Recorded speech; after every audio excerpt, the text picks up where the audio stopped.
Oh, thank you so much for having me.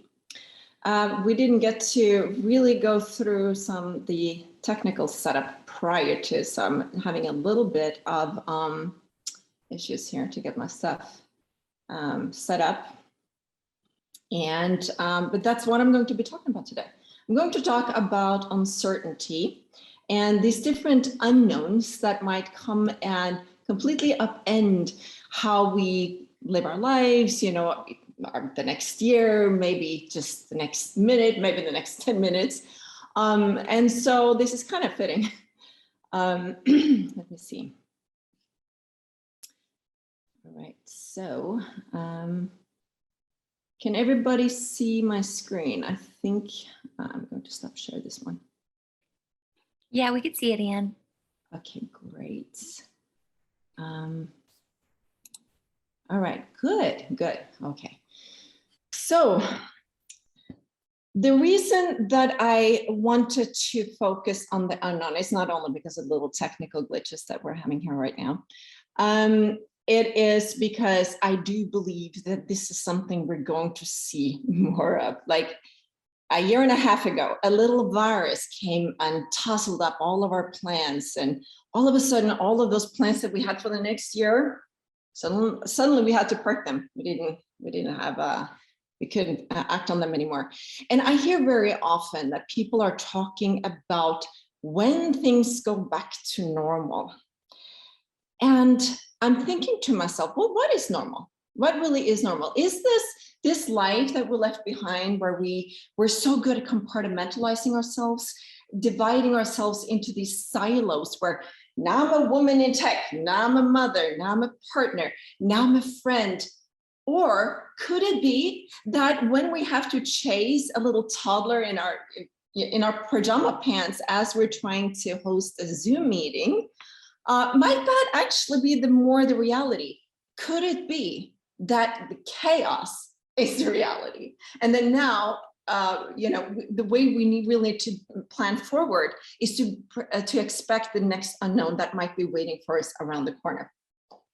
But there's another reason too that I think that this is important.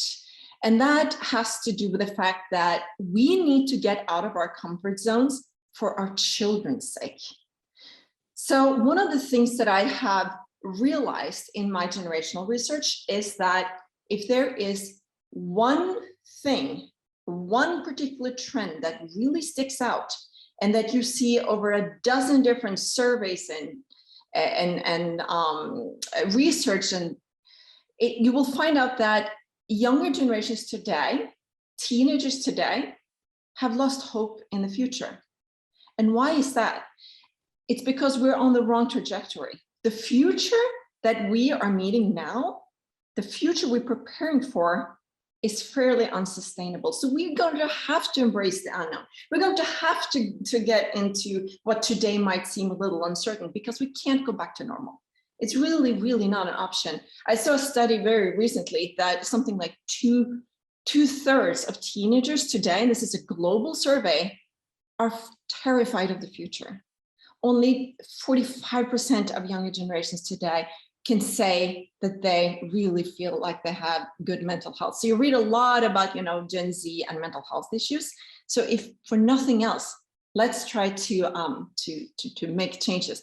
But I don't want to just make this into like a keynote where I just stand here and pontificate about data and trends, because really what I want to try to share with you today is a new way of thinking about the future, a new way that is more productive, where we don't get paralyzed with everything that might happen, everything that might go wrong, but how we can actually harness the future.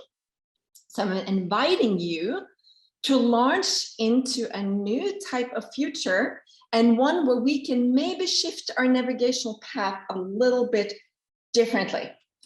And I think the other good reason to do this is not only so that you can maybe use these type of methods with your team, your family, your friends, but it's also because it really helps us remind ourselves that we are really the ones that are in charge of the future.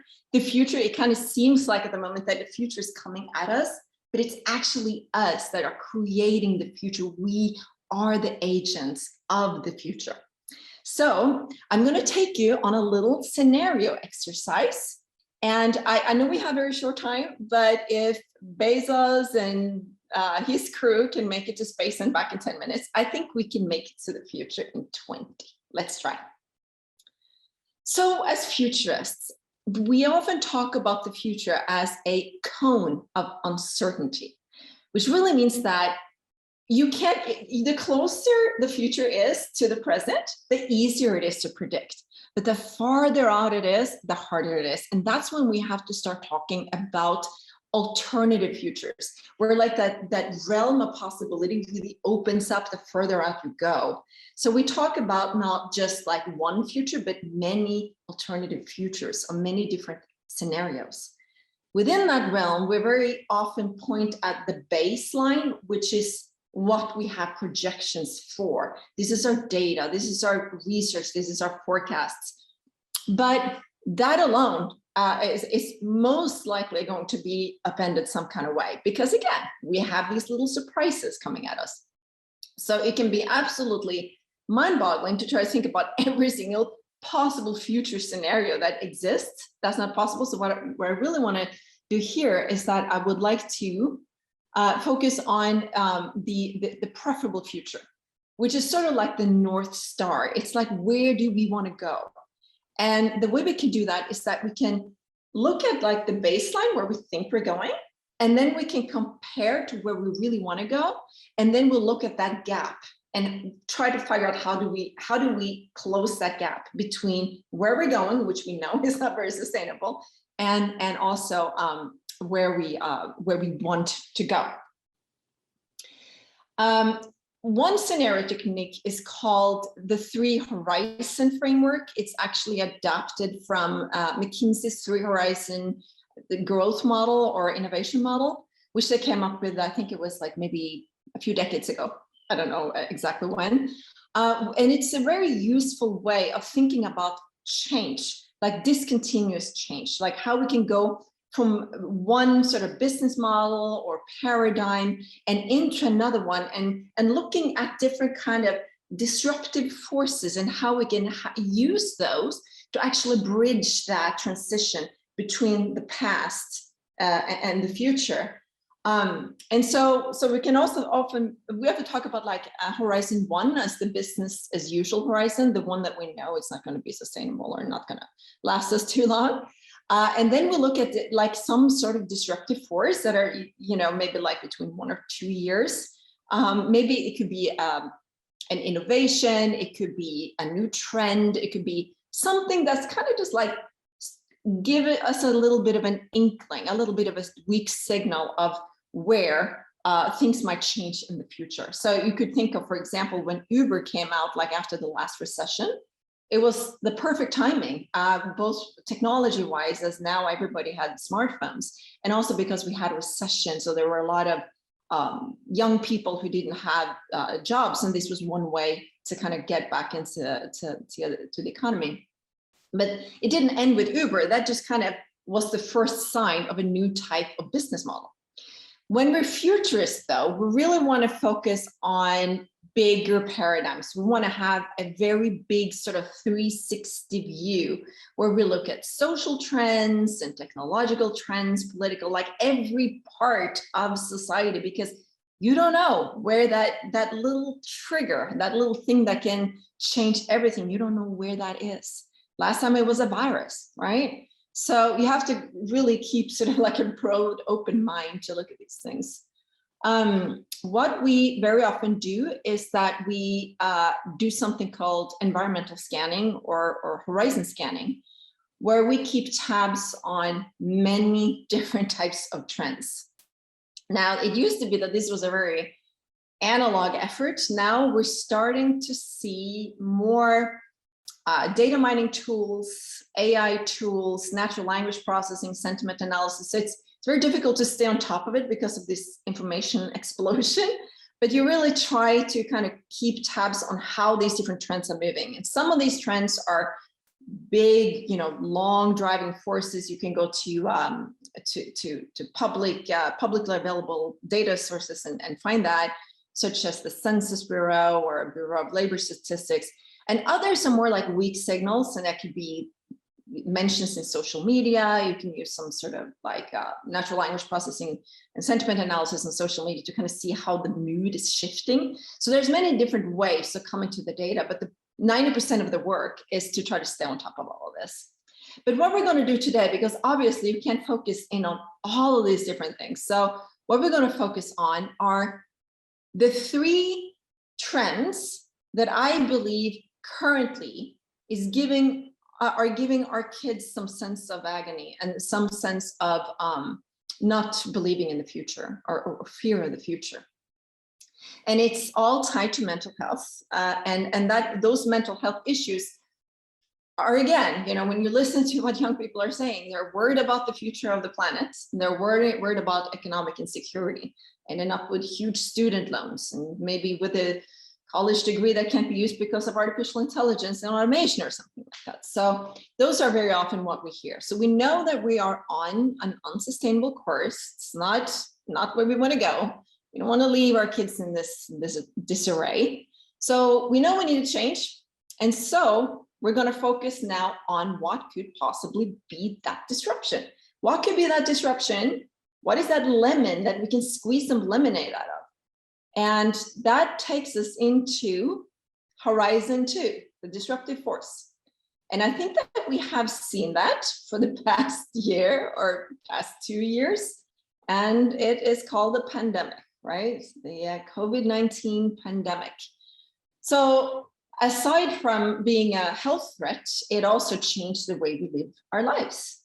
And I like to say, I'm not going to say that the pandemic started everything, but I think we had sort of like ripple effects that were kind of came up to view in 2020. I like to say that hindsight is 2020, not only vision, but also the year 2020, because I think that was the year where we really start to see how things are changing and the changes that we really need to be aware of that could be an inkling of where we're going to go in the future. I like the way Andrew Yang said it, that very early in the pandemic, he said that we are now witnessing 10 years of change in only 10 weeks. I think that was very prophetic, because I think there were a lot of, again, ripple effects from this pandemic that really sort of has been showing us that maybe what we thought was normal is not so normal after all. Maybe we're getting into a new normal. One of the things we saw very early on is that we were actually able to reduce our CO2 emission with so much as 17%.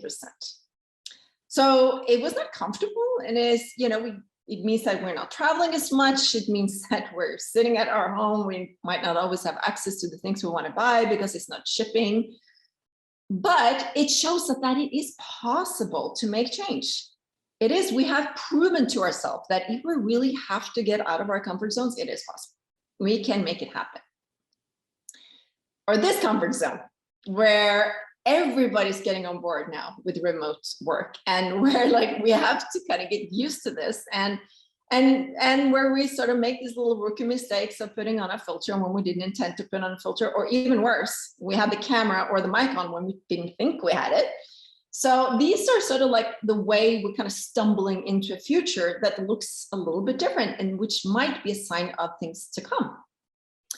The thing about, though, younger generations and teenagers today is that while we are using and still learning to use digital technology, I'm speaking for myself here, I'm older, while we're still trying to use digital technology as mainly a mode of communication and information, these kids, they're using it as a tool.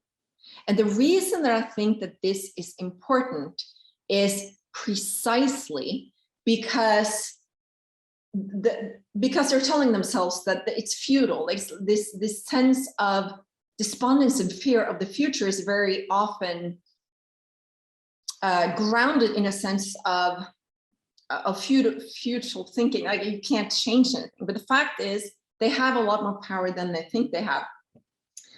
One of the ways that we saw that they use digital technology and these swarm-like behaviors that enables. Last year, it was before the Tulsa rally in or Trump's Tulsa rally last year, where a lot of kids came together and decided that they were going to sign up for the free tickets. And it looked like so many people had signed up for the tickets, and it ended up with Trump speaking to a nearly empty crowd. And again, that was very fun, for the kids to see that, like, we were able to make this change. We wanted to make this change. And we've seen it in Texas after the new abortion laws. We've seen that young people have been bombarding the whistleblower sites with fake information. So it's like, it's not really about taking, I'm not standing here to take sides, one or another, like to tell you what you should think, but it is a sign that young people have a lot more power than they think they have. I remember a few years ago, actually several years ago now, where I consulted quite a few businesses that are sort of like these older legacy businesses where they had their prime back in the days, like maybe in the 60s and the 70s and the 80s, and that now are struggling. They're really trying to reach out to this generation, either as consumers or even to get them to work for them in recruiting. And I remember having this conversation with some of the strategists in these companies, where I suggested, don't focus so much on marketing campaigns to try to reach them. You can't do that. You can't put a bunch of Xers and boomers and think that they're going to try to reach to these kids. Instead, do the right thing. Just do the right thing and make it be seen. You're not going to bring that message out. You're not going to be the marketer that's going to bring it out. If you do the right thing, if you do philanthropy, or you show that you have the right type of value, the kids are going to see it and they're going to bring that message. And again, if you're a 14-year-old with a smartphone and a group of followers, you have more power than these marketing departments. Now, several years later, we're starting to see a ton of brands that open up to that type of thinking.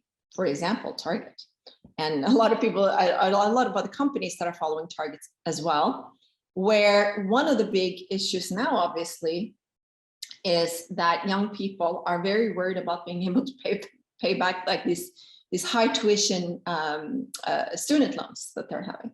So now we're starting to see companies trying to appeal to younger people that way. But this is also driven, again, by the pandemic, because one of the things that we have been seeing is that whereas at the beginning of the pandemic, young people were the first ones to be laid off, now they're the ones that might not want to come back to the workspace because they've gotten used to different modality. Again, they're still young, they're still in that formative stage. So they're starting to question whether this is it. Is this what I want to do? And so businesses are starting to have difficulties to reach them and recruit them. And again, it's something that we saw because we were forced to, not because we wanted to get out of our comfort zone, but once we were forced out of our comfort zones, we noticed something about ourselves. So this takes us into Horizon 3. Like, what might happen in the future based on these changes that we have seen?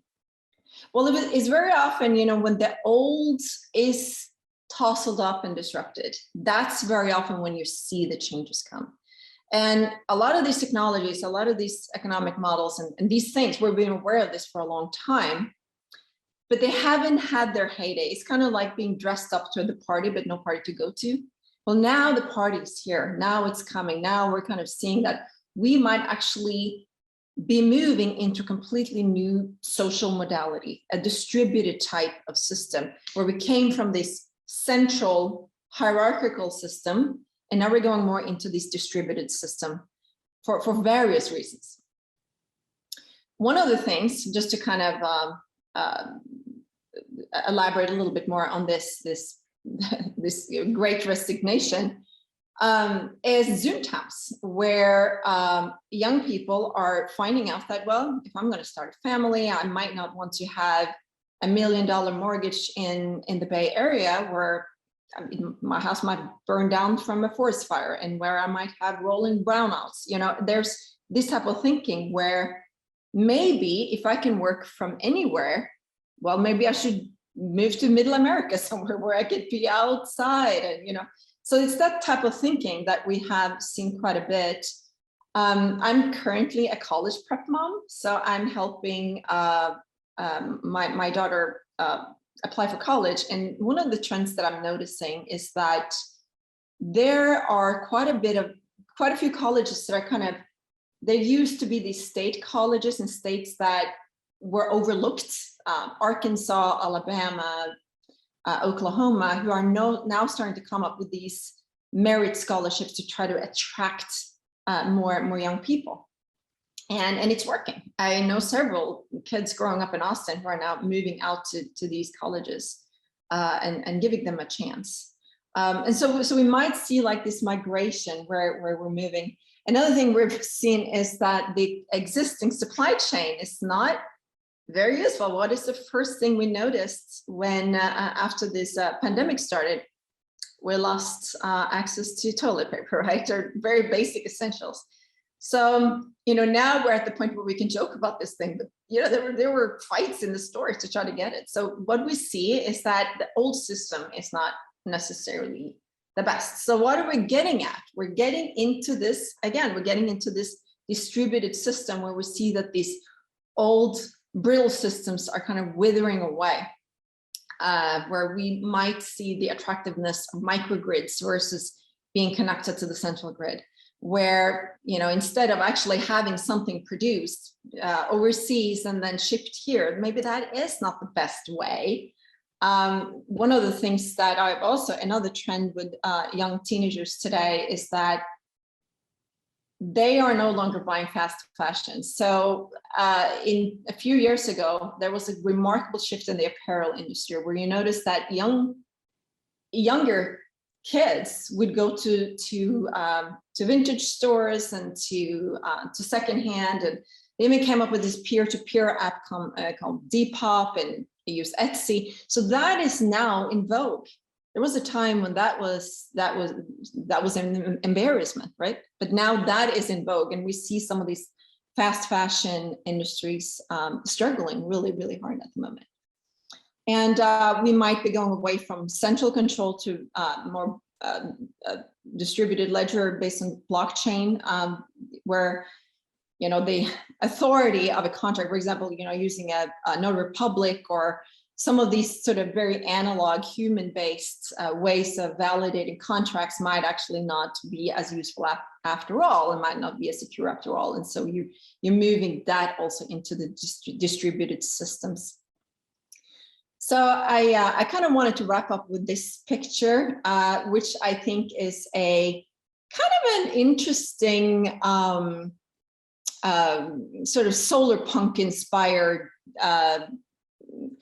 type of community that I envision might take more, attract more people in the future. And this is the Smart Forest City in Cancun. Is still just an architectural landscape plan as far as I'm concerned.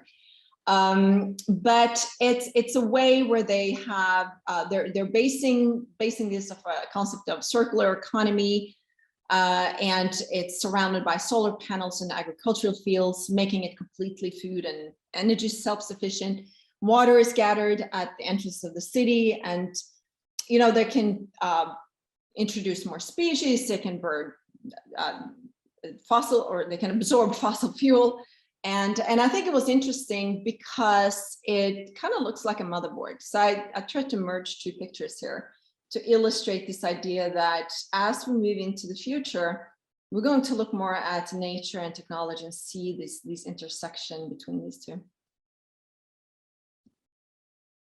So again, none of this is to say that I can predict the future, that the future, this is going to happen, because really what this is about is about being prepared for the unknown. And what I really hope that you take from this today is not necessarily the trends that I've been sharing, but the tool, the way of using a new way of thinking about the future, where what might seem like a threat today could actually be the impetus of change, where if we open up our minds and we look at these uncertainties, this might actually be the key to pivot ourselves into a better future. Because again, if we're going to make change, you have to try to imagine it at first. So that's all I have to share, and thank you so much.